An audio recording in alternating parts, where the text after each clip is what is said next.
Seoul in 1988. 하겠습니다.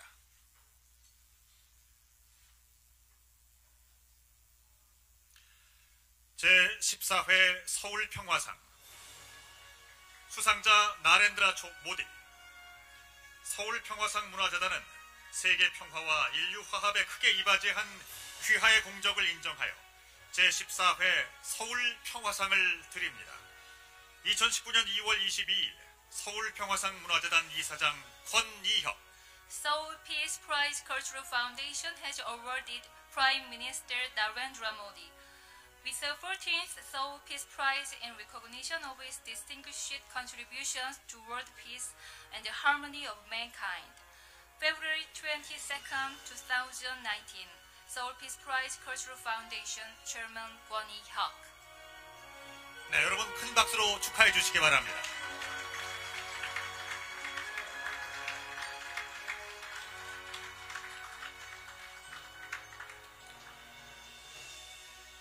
자, 이어서 상금과 트로피의 증정도 역시 이어지겠습니다.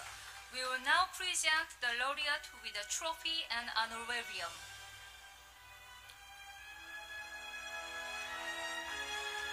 자, 잠시 기념 촬영이 있겠습니다. We will now take a commemorative photo. Will the laureate be so kind as to hold the trophy and pose for the photo? Thank you. 네. 멋진 포즈를 취해주고 계십니다.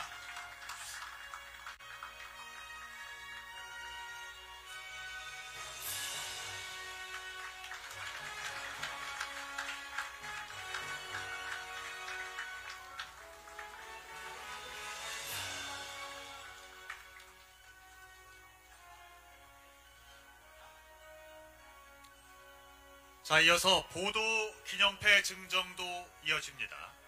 내용은 제14회 서울평화상 수상자 발표 이후 국내 보도 내용을 담았습니다. We will now present the laureate with a memorial tablet. This tablet embodies that which has been stated in the Korean press release following the announcement of the 14th Seoul Peace Prize laureate. 큰 박수로 축하해 주시기 바랍니다.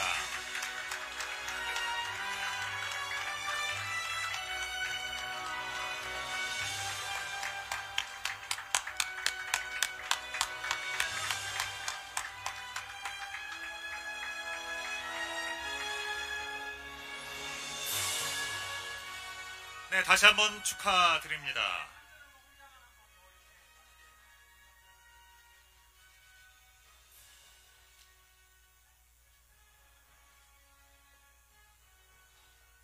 자, 총리님의 단독샷을 원하시는 건가요? 예. 잠시 총리님 가운데 모시겠습니다. Will the laureate be so kind as to hold the trophy again and pose for the photo? 자, 이어서 오늘 수상의 영예를 나누신 나렌드라 모디 총리님의 수상 소감을 박수로 청해 듣겠습니다. We will now have the acceptance speech from Prime Minister Narendra Modi, who has been honored with the award.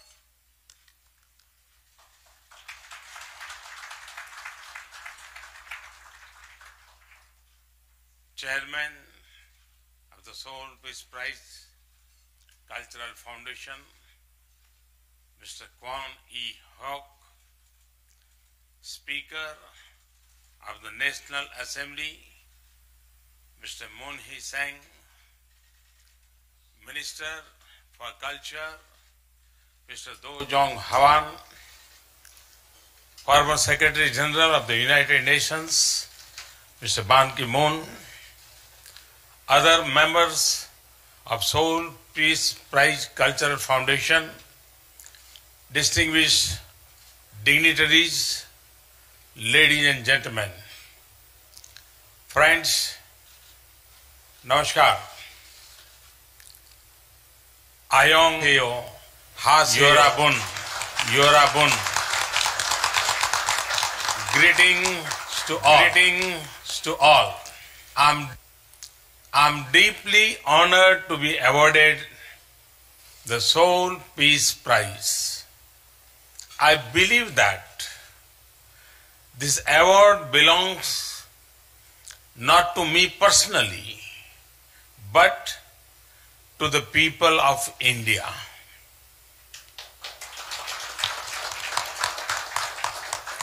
The award belongs to the success that India had achieved in the less than 5 years, powered by the strengths and skills of 1.3 billion Indians. And so, on that behalf, I humbly accept the award and express my gratitude. This award is a recognition of the philosophy that has given the message of Vasudhaiv Kutumbakam, which means the entire world is one family. The award is for the culture that has given the message of peace even on the battlefield, as Lord Krishna gave the teachings of Bhagavad Gita during the battle in the Mahabharata. This award is for a land where we are taught Om Dayo Shantihi Antariksh Guma Shantihi Prithvi Shantir Apah Shantir औषधय शांतिर वनस्पतय शांति विश्वदेवा शांति ब्रह्म शांति सर्वभौम शांति शांति एवं शांति सामा शांति एदि ओम शांति शांति शांति, which means may there be peace everywhere, in the sky, in the space, all over planet, in nature. May there be eternal peace, and this award is for the people who have always put societal good above individuals' ambitions. And I am honored that this award is being conferred on me in the year that we celebrate the 150th birth anniversary of Mahatma Gandhi.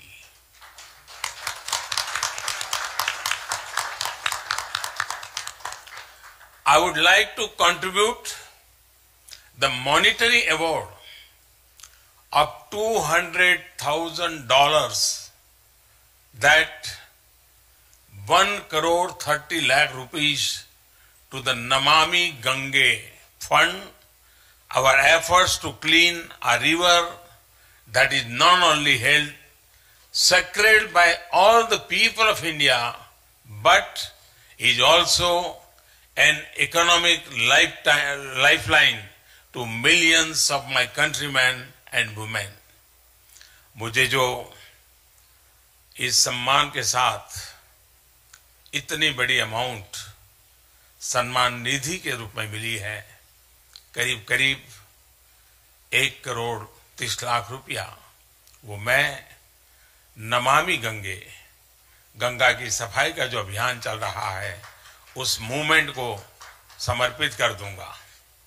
Friends, the Seoul Peace Prize was established to mark the success and spirit of the 24th Summer Olympics held in Seoul in 1988. India remembers the games quite well because they ended on Mahatma Gandhi's birthday, 2nd October. The games showcase the best of Korean culture, the warmth of Korean hospitality, and the success of the Korean economy. And not to forget, they mark the arrival of a new sporting powerhouse in the global arena. But the games were also an important landmark in world history. The 1988 Olympics were held at a time of many changes in the world. The Iran-Iraq war had just ended. The Geneva Accords relating to the situation in Afghanistan had been signed earlier that year. The Cold War was ending and there was great hope that the new golden age will soon dawn. And for a while, it did. The world is better in many aspects today than it was in 1988. Global poverty has been steadily falling.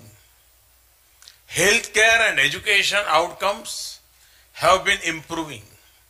And yet, many daunting global challenges remain.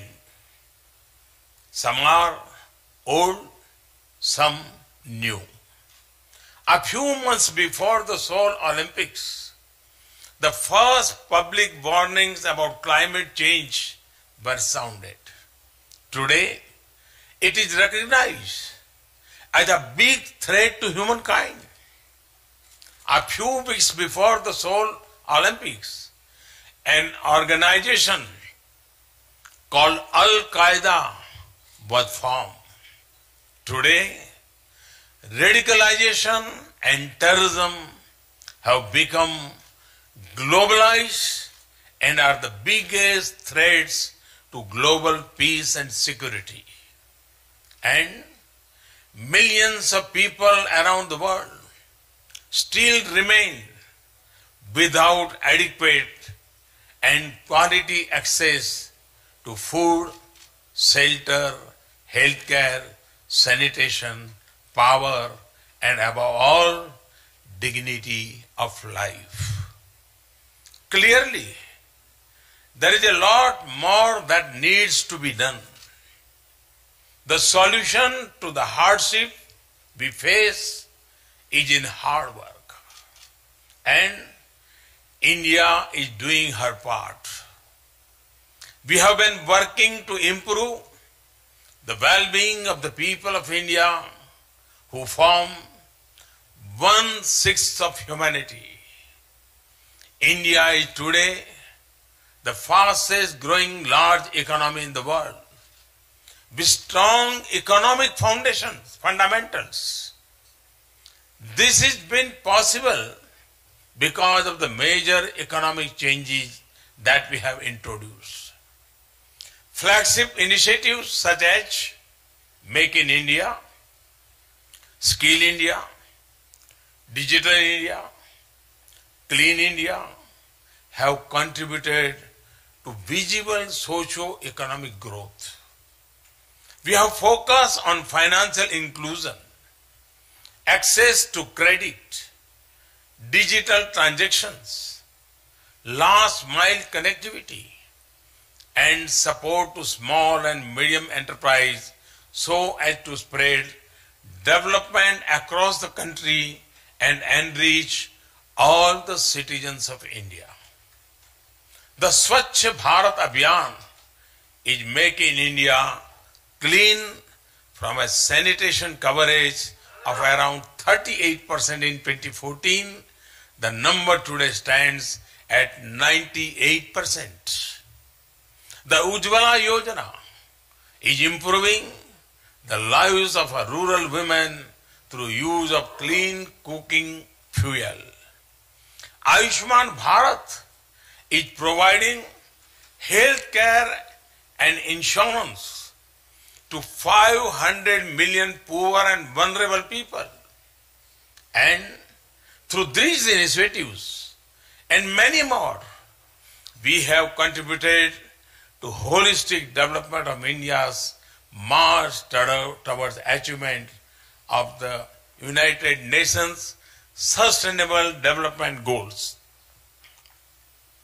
In all our efforts, we are guided by Mahatma Gandhi's teaching that we should recall the face of the poorest and the weakest person that we have ever seen and ask ourselves if the step that we plan is going to be of any benefit to that person. Friends, India's growth story is not only good for the people of India, but also for the entire world. We live in an increasingly connected world. As the third largest economy, our growth and prosperity will inevitably contribute to global growth and development. We are committed to make a peaceful, stable, and economically interlinked world. India, as a responsible member of the international community, has also been in the forefront of our collective fight against climate change.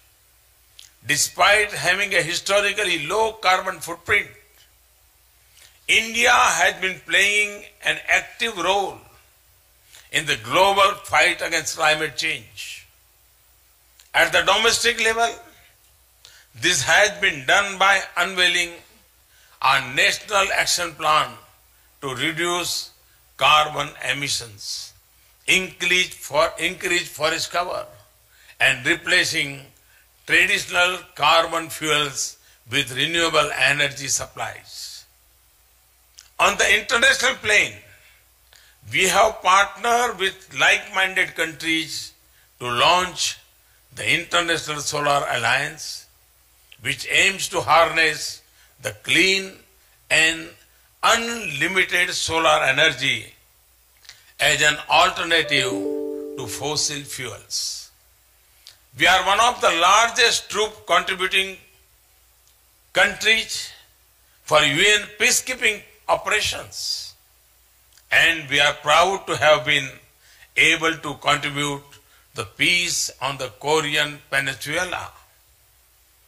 We have extended a helping hand to countries in need and participated actively in humanitarian work and disaster relief. We have carried out operations in conflict zones and rescued not only Indians but also nationals of many other countries.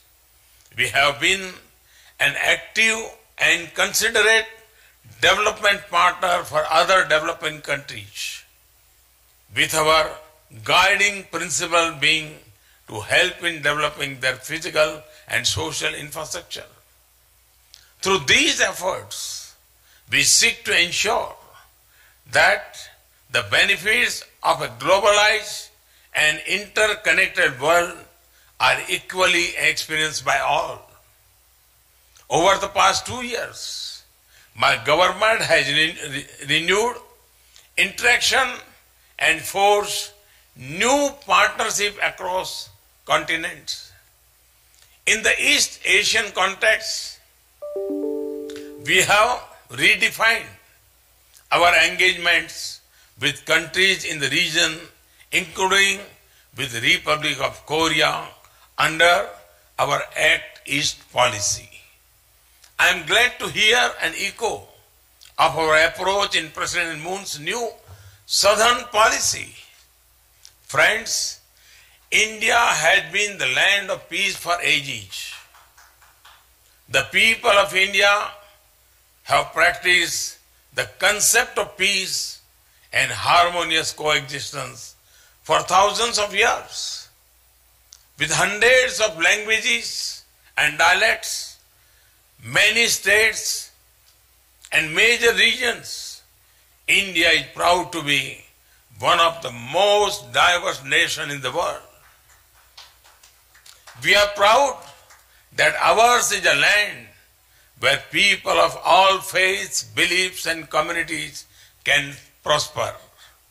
We are proud that ours is a society based not only on tolerance but on celebration of difference and diverse cultures. Friends, like Korea, India has also suffered the pain of cross-border strife. Our endeavor towards peaceful development has only too often been derailed by cross-border terrorism. While India has been the victim of cross-border terrorism for over 40 years, all nations today face this grave threat which respect no borders.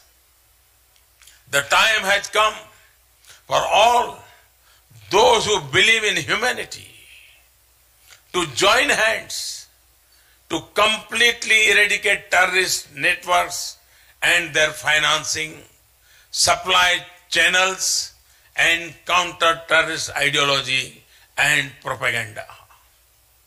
Only by doing so can we replace hate with harmony, destruction with development, and transform the landscape of violence and vendetta into a postcard for peace.